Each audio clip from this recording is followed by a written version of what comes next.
आज 211 नए डिग्री कॉलेजों का शुभारंभ होने वाला है। एक साथ उच्च शिक्षा की नई पहल की शुरुआत हो रही है। सीएम सम्राट चौधरी इसका उद्घाटन करेंगे। 2 से 11 प्रखंडों में उच्च शिक्षा की सुविधा उपलब्ध होगी।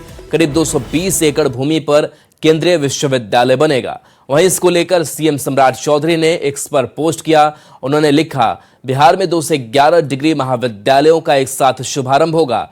यह पहल बिहार को उच्च शिक्षा, शोध और इनोवेशन का सशक्त केंद्र बनाने की दिशा में एक ऐतिहासिक कदम है। ज्यादा जानकारी दे रहे हैं न्यूज 18 संवाददाता रवि एस नारायण। तो ये तस्वीर हम आपको दिखा रहे हैं, जहां पर देखिए सम्राट चौधरी की तरफ से पोस्ट किया गया है। इसमें उन्होंने लिखा है कि बिहार में 2 से 11 9 स्थापित डिग्री महाविद्यालयों का एक साथ शुभारंभ होगा। यह पहल बिहार को उच्च शिक्षा, शोध एवं नवाचार का सशक्त केंद्र बनाने की दिशा में एक ऐतिहासिक कदम है। बिहार में आज उच्च शिक्षा के क्षेत्र में एक बड़ा अध्याय जुड़ने जा रहा है। मुख्यमंत्री सम्राट चौधरी भागलपुर से राज्य के 2 से 11 नवस्थापित डिग्री महाविद्यालयों का एक साथ शुभारंभ करेंगे। इससे बिहार में उच्च शिक्षा, शोध और नवाचार को नई दिशा देने वाली महत्वपूर्ण पहल माना जा रहा है। इस कार्यक्रम पर पूरे राज्य के छात्र छात्राओं और अभिभावकों की नजरें टिकी हुई हैं।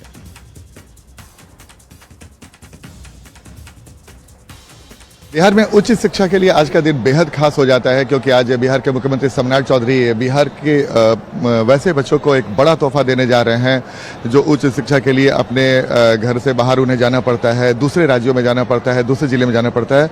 और आज सम्राट चौधरी ने 211 नए डिग्री कॉलेजों में पठन पाठन का कार्य की शुरुआत आज भागलपुर से करेंगे। जाहिर तौर पे ये बेहद महत्वपूर्ण है बिहार के शिक्षा व्यवस्था के लिए और उसकी तमाम तैयारियां पूरी कर ली गई। इस वक्त हम आपको दिखा रहे हैं मुख्यमंत्री सम्राट चौधरी यहाँ पे कुछ देर बाद पहुंचेंगे भागलपुर में और यहाँ इसी मंच से 211 नए डिग्री कॉलेजों में पठन पाठन के कार्यों की शुरुआत करेंगे। जाहिर तौर पर ये बेहद महत्वपूर्ण हो जाता है, क्योंकि युवाओं को उच्च शिक्षा से जोड़ने के लिए ये सरकार की बड़ी पहल मानी जा रही है। और साथ ही इसमें जो खासकर ग्रामीण इलाकों में जो लड़कियां रहती हैं उनके लिए बेहद महत्वपूर्ण हो जाता है, क्योंकि राज्य के ग्रामीण इलाकों में अगर बेहतर शिक्षा का माहौल रहेगा, शैक्षणिक माहौल अच्छा रहेगा, तो इसका बड़ा फायदा लड़के और लड़के दोनों को होगा। तो जाहिर सी बात है बिहार के छात्र छात्राओं के लिए एक बड़ा तोहफा आज मुख्यमंत्री सम्राट चौधरी दे रहे हैं।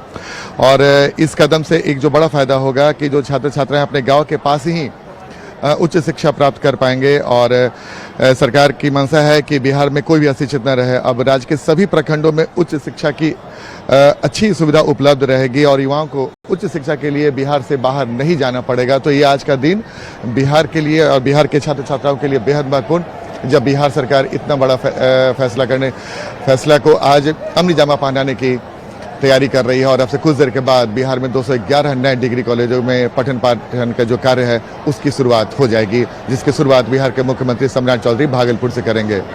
कैमरामैन मनीष जुनेजा के साथ आनंद अमृतराज, न्यूज 18 नेटवर्क, पटना। और इस पूरी खबर पर भागलपुर से संवाददाता आनंद अमृतराज हमारे साथ जुड़े हैं। आनंद, उच्च शिक्षा का विस्तार हो रहा है, डिग्री कॉलेजों का शुभारंभ हो रहा है, क्या पूरी तैयारी है, क्या सरकार की पहल है? देखिए, बिल्कुल आज बेहद महत्वपूर्ण दिन है और हम आपको तस्वीर दिखा रहे हैं। तस्वीर दिखाने के साथ साथ हम आपको बताने की कोशिश पे करेंगे। देखिए, ये आज का दिन आप ऐसे समझ सकते हैं कि हर प्रखंड में अगर डिग्री कॉलेज खुलता है तो बिहार के शिक्षा व्यवस्था में कितनी बड़ी बदलाव आने की संभावना जताई जा रही है। आप इसे समझ सकते हैं कि हर अगर प्रखंड में डिग्री कॉलेज खुलता है तो जो भी छात्र छात्राएं हैं जो उच्च शिक्षा नहीं प्राप्त कर पाते हैं, अपने घरों से बाहर दूर नहीं जा पाते हैं, उनके लिए कितना बड़ा तोहफा होगा। और जाहिर सी बात है, किसी भी राज्य की समृद्धि या विकास तब होता है जब उसके लोग शिक्षित होते हों। और अगर बिहार में जो आपके ग्रामीण इलाकों में जो लड़के लड़कियां रहते हैं, अगर उन्हें उच्च शिक्षा अपने घर के इर्द गिर्द ही मिले तो समझ सकते हैं कि उनके लिए कितनी बड़ी सुविधा की बात होगी। और जाहिर सी बात है, बिहार सरकार का ये बड़ा फैसला है 211 नए डिग्री कॉलेजों में की स्थापना करना और आज उसके पठन पाठन का जो कार्य है उसकी भी शुरुआत होगी, जिसकी शुरुआत मुख्यमंत्री सम्राट चौधरी भागलपुर में आज यहाँ पे इसी मंच से करेंगे। और पीछे एक आप देख रहे होंगे कि स्क्रीन बनाया हुआ है जिसमें कई सारे डिग्री कॉलेज जहाँ पे आज पढ़ाई शुरू होने वाली है उसको वीडियो कॉन्फ्रेंसिंग के माध्यम से यहाँ से तस्वीर दिखेगी। तो आज का दिन बेहद खास है और मंच बनकर तैयार है। और ये मंच एक साधारण मंच नहीं है। आज से यहाँ पे अगर हम बोले तो नए शिक्षा में क्रांति भी अगर क्रांति का दिन कहें तो वो भी ये कोई और नई बात होगी। लेकिन सबसे बड़ी बात है कि आज का दिन बिहार के शिक्षा व्यवस्था के लिए बेहद खास हो जाता है। और सबसे बड़ी बात है, मैं आपको बताऊं कि जो भी नए डिग्री कॉलेज जो सरकार की तरफ बनाया जा रहा है उसमें लाइब्रेरी होगा, आधुनिक सुविधाएं जो परीक्षा के लिए चाहिए, जो छात्रों के पढ़ाई के लिए चाहिए, वो तमाम सुविधाएं मौजूद रहेंगी। और सबसे बड़ी बात है कि अगर किसी की ज़मीन पे ये डिग्री कॉलेज बनता है तो जो भूमि के दानकर्ता होंगे उनके नाम पर वो डिग्री कॉलेज होगा, तो ये भी बहुत महत्वपूर्ण है। और अभी जो भी नए डिग्री कॉलेज खोले जाएंगे उसमें 6 विषयों की पढ़ाई होगी, तो ये एक बड़ी पहल है जिसकी तस्वीर हम आपको भागलपुर के गौराडीह से दिखा रहे हैं। और पीछे बड़ी संख्या में जो लोग हैं वो भी यहाँ पर पहुँचे हुए हैं। तो आज का दिन इस मायने में भी खास है क्योंकि बिहार सरकार लगातार ये कहती आ रही है कि बिहार में शिक्षा व्यवस्था में बदलाव लाने के लिए सरकार कटिबद्ध है। और उसी कड़ी का हिस्सा है कि जब सरकार की तरफ से इतने बड़ा आयोजन भी किया गया है जहाँ पे बिहार के छात्र छात्राओं को एक बड़ा तोहफा मिलने जा रहा है। और जाहिर सी बात है ये सबसे ज़्यादा फायदा अगर किन्हीं को होगा तो उन ग्रामीण इलाकों में रहने वाले छात्र छात्राओं को होगा जो अपनी पढ़ाई किसी कारणवश घर से दूर जाकर नहीं कर पाते हैं। अगर उन्हीं के प्रखंड में डिग्री कॉलेज हो जाएगा तो उच्च शिक्षा के लिए उनके लिए कितना खास हो जाता है वो बेहद महत्वपूर्ण है। और वही उसी की तस्वीर हम आपको लगातार दिखा रहे हैं। अब से कुछ देर के बाद यहाँ पे मुख्यमंत्री सम्राट चौधरी पहुँचेंगे और 211 जो नए डिग्री कॉलेज हैं उनके पढ़ाई की शुरुआत आज इसी मंच से करेंगे। आज विक्रमशिला यूनिवर्सिटी के लिए भी आज बेहद खास दिन है। 220 एकड़ जमीन का भी आज हस्तांतरण होने वाला। तो ये आज का जो दिन है ये सिर्फ भागलपुर के लिए नहीं बल्कि पूरे बिहार के लिए बेहद खास हो जाता है, क्योंकि बिहार के तमाम प्रखंडों में 211 जब नए डिग्री कॉलेज चले बिल्कुल तो 211 डिग्री कॉलेजों का शुभारंभ। और बहुत बहुत शुक्रिया इस तस्वीर के लिए आपका आनंद। बढ़ेंगे आगे। नेपाल के पहाड़ी और तराई क्षेत्रों में पिछले कई दिनों से हो रही लगातार भारी बारिश के कारण बिहार के कई जिलों में बाढ़ का बड़ा खतरा मंडराने लगा है। नेपाल के ऊंचाई वाले क्षेत्रों से तराई के मैदानों की ओर पानी के बहाव के कारण सीमावर्ती इलाकों से होकर गुजरने वाली गंडक, बूढ़ी गंडक, बागमती जैसी प्रमुख नदियों के जलस्तर में अचानक भारी वृद्धि दर्ज की गई है। बिहार के अलग अलग जगह से आपको तस्वीरें दिखा रहे हैं जहां नदियों का जलस्तर अचानक बढ़ गया है। बगहा में वाल्मीकि नगर गंडक बराज से पानी छोड़ा गया है। वहीं गोपालगंज, सीतामढ़ी, मोतिहारी में जलस्तर बढ़ने से बाढ़ जैसी स्थिति पैदा हो गई है। उधर बक्सर और मुजफ्फरपुर में भी नदियों के बढ़ते जलस्तर ने चिंता बढ़ाई है।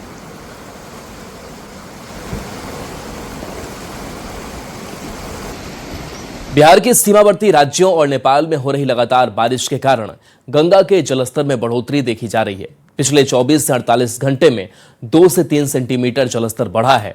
बढ़ते जलस्तर को देखते हुए जल संसाधन विभाग अलर्ट हो गया है। गंगा दीघा घाट से ज्यादा जानकारी दे रहे हैं न्यूज 18 संवाददाता रवि एस नारायण।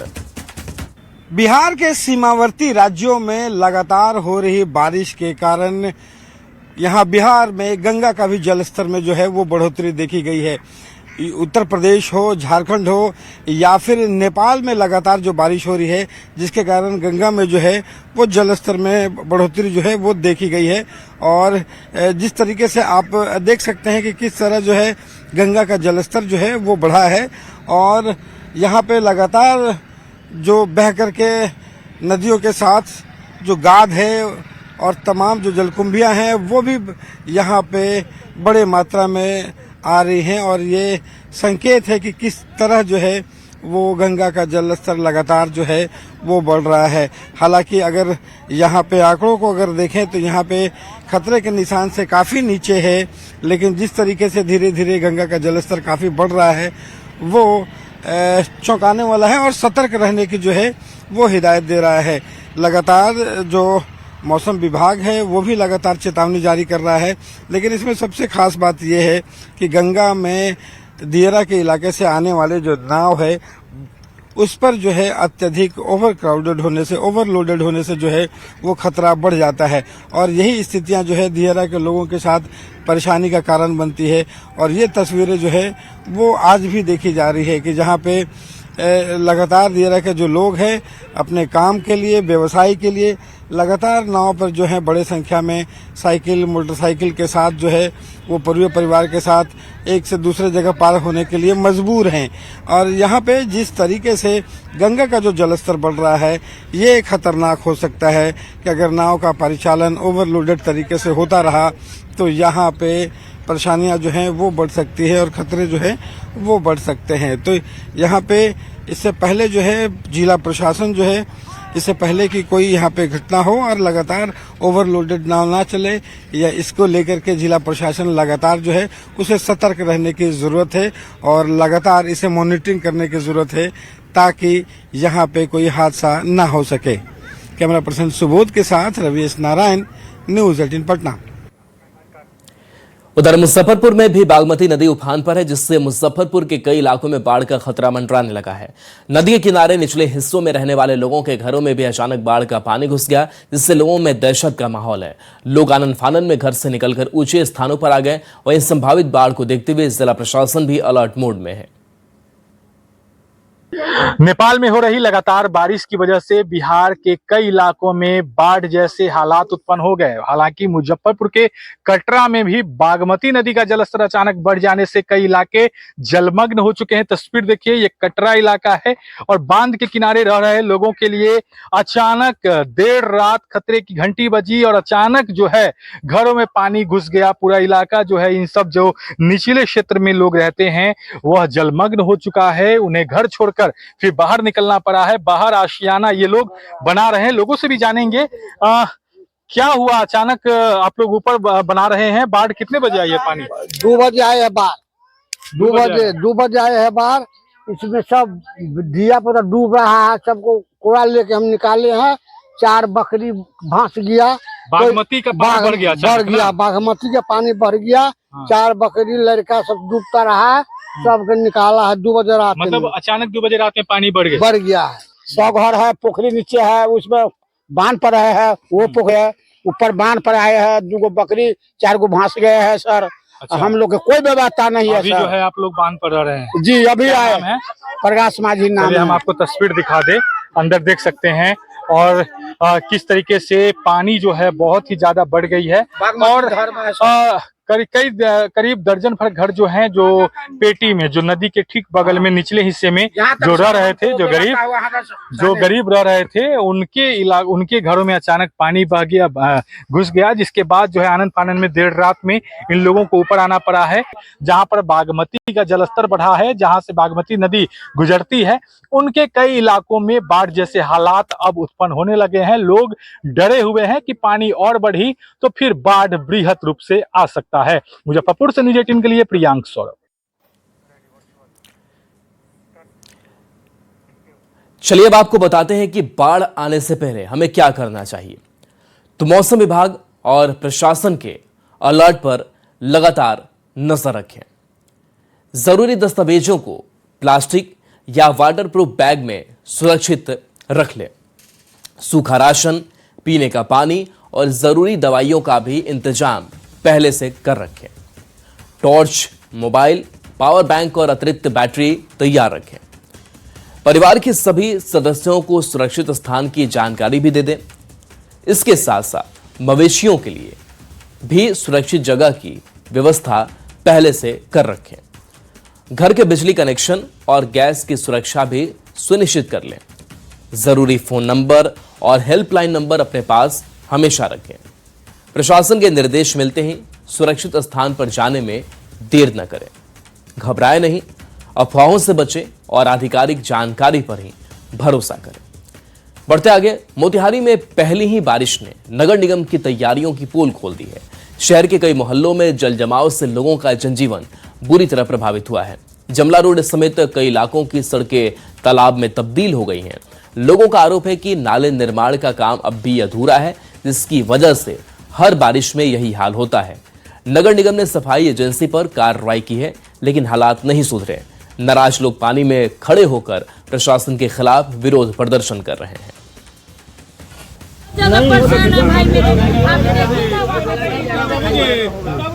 जितना परेशान में हम लोग हैं, उतना आप लोग को तो दिख रहा है। इसमें बनावटी और इसमें झूठ बोलने वाला ये कोई बात नहीं है।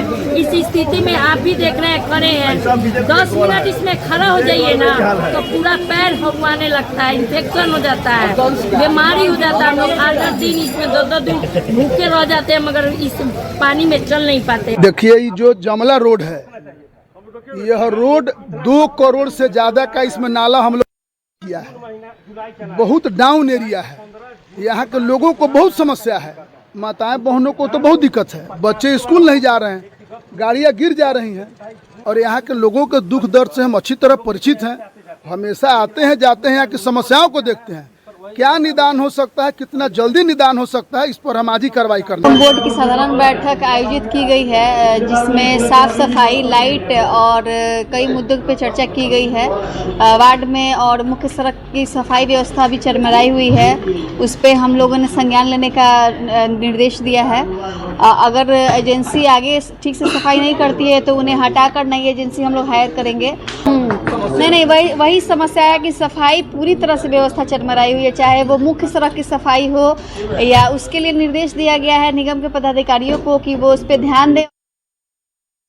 दरभंगा बहादुरपुर विधानसभा क्षेत्र के दिलावरपुर पंचायत में सालों से कायम जल जमाव की समस्या अब जनाक्रोश में बदल गई है। अस्थायी समाधान नहीं होने से नाराज ग्रामीणों ने मुख्य सड़क किनारे जगह जगह मंत्री जी का मुफ्त वाटर पार्क लिखे बैनर पोस्टर लगाकर सरकार और प्रशासन पर हमला बोला है। इतना ही नहीं, लोगों ने अपने पंचायत का नाम पानी टोला लिखकर विरोध किया और जल निकासी की स्थायी व्यवस्था की मांग की है।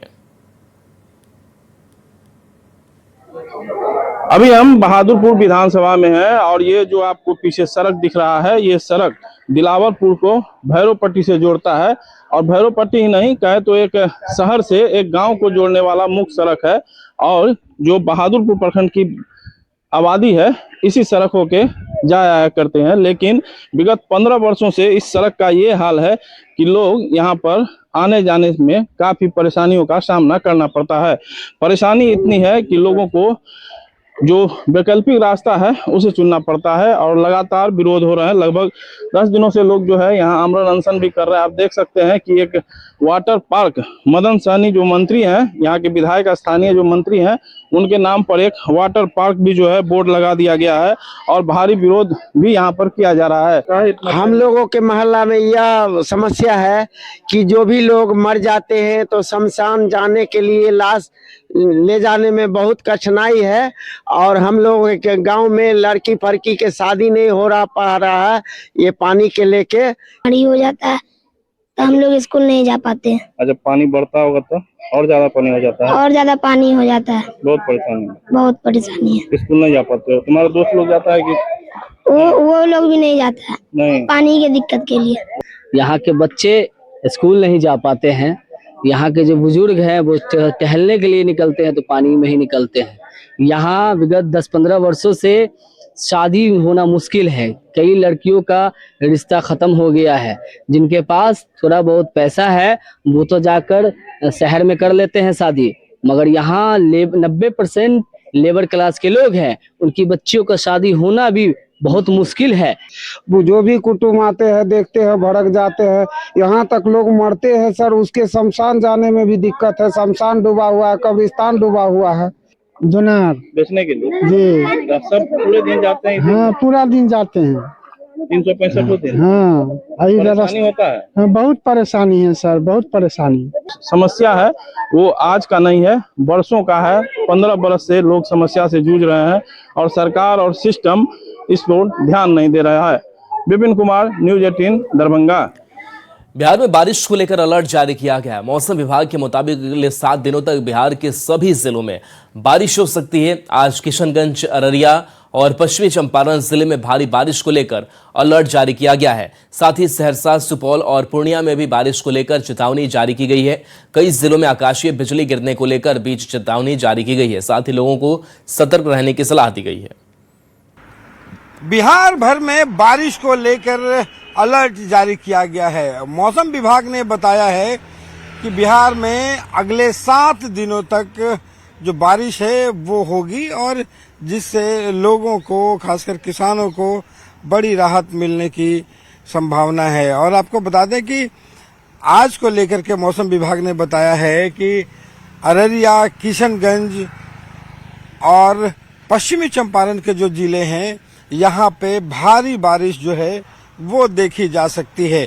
और पिछले कई दिनों से नेपाल में बारिश होने के कारण इन जिलों में जो है वहाँ पे जलस्तर जो है नदियों का पहले से बढ़ा है। और मौसम विभाग ने बताया है कि अररिया, किशनगंज और पश्चिम बंगाल के जो जिले हैं वहाँ पे भारी बारिश जो है भारी बारिश हो सकती है। और राजधानी अगर पटना की बात करें तो यहाँ पे सुबह से ही जो है वो मौसम जो है वो सुहाना है और यहाँ पे बादल जो है वो देखे जा रहे हैं और बताया जा रहा है कि दिन में राजधानी पटना में भी जो है वो बारिश हो सकती है। साथ साथ जो है मौसम विभाग ने ये भी चेतावनी जारी की है और आपदा प्रबंधन विभाग ने भी कहा है कि कई जिलों में जो है वो आकाशीय बिजली जो है वो गिरने की संभावना है। कैमरा पर्सन सुबोध के साथ रविएस नारायण, न्यूज 18 पटना। खगड़िया से बड़ी खबर, जहां बेलदौर थाना क्षेत्र के सकरोहर कुरवन पद पर पुलिस ने ऑपरेशन लंगड़ा के तहत हाफ एनकाउंटर किया है। बताया जा रहा है कि अपराधी अखिलेश सदा वाहन चेकिंग अभियान के दौरान पुलिस से उलझ गया और दारोगा की पिस्टल छीनकर भाग रहा था। पुलिस ने कार्रवाई करते हुए जब अखिलेश सदा को पकड़ा तो वो पुलिस से ही भिड़ गया, जिसके बाद पुलिस ने फायरिंग करते हुए उसके पैर में एक गोली मार दी। फिलहाल उसे इलाज के लिए सदर अस्पताल में भर्ती कराया गया है। पुलिस उसका आपराधिक इतिहास भी खंगाल रही है। बेलदौर थाना क्षेत्र के जो सकरोहर और कुरबन पथ है वहां पर पुलिस ने लंगड़ा अभियान चला करके एक अपराधी को पैर में गोली लगी है और हाफ इनकाउंटर एक तरह से कह सकते हैं कि किया गया है। बताया जा रहा है जिसको गोली लगी है वो अखिलेश सदा है और बेलदौर थाना क्षेत्र के जो कुरबन गांव है वहां पर पुलिस के द्वारा सघन वाहन चेकिंग अभियान चलाया जा रहा था। इसी दौरान बाइक पर 3 लोग सवार थे और पुलिस के द्वारा तीनों का जब जांच किया गया उसके बाद तीनों लोग क्या किए कि पुलिस के साथ ही भिड़ गए और उसके बाद काफी देर तक दोनों में जो है सो झगड़ा झंझट हुआ। उसके बाद जो बता दे कि जो दरोगा था उसका पिस्टल जो है सो ये अखिलेश सदा जो बताया जा रहा है वो छीन करके वहां से भाग गया। उसके बाद जो पुलिसकर्मी है वो जो पुलिस कंट्रोल रूम है वहां पर सूचना देती है। उसके बाद एक अलग से टीम तैयार की जाती है और उसके बाद जो बताया जा रहा है कि जो अखिलेश सदा जो पुलिस का पिस्टल छीन के जो भागा था वो सकरोहर और कुरबन पथ है वहां पर छिपा हुआ था, जिसके बाद पुलिस ने उस पर जो है गिरफ्तारी के लिए छापेमारी की। उसके बाद पुलिस पर फिर से वो हमला कर दिया, जिसके बाद पुलिस ने जवाबी कार्रवाई करते हुए हाफ इनकाउंटर किया और पैर में उसको गोली लगी है जो खगड़िया के सदर अस्पताल में भर्ती है। यहाँ पर एक तरह से ये कह सकते हैं कि पुलिस ने जवाबी कार्रवाई करते हुए हाफ इनकाउंटर एक तरह से ये कह सकते हैं कि किया है और पुलिस अपराधी को मुंहतोड़ जवाब दिया है। दिग्विजय कुमार, न्यूज 18 खगड़िया। न्यूज 18 पर खबरें आपके लिए लगातार जारी हैं।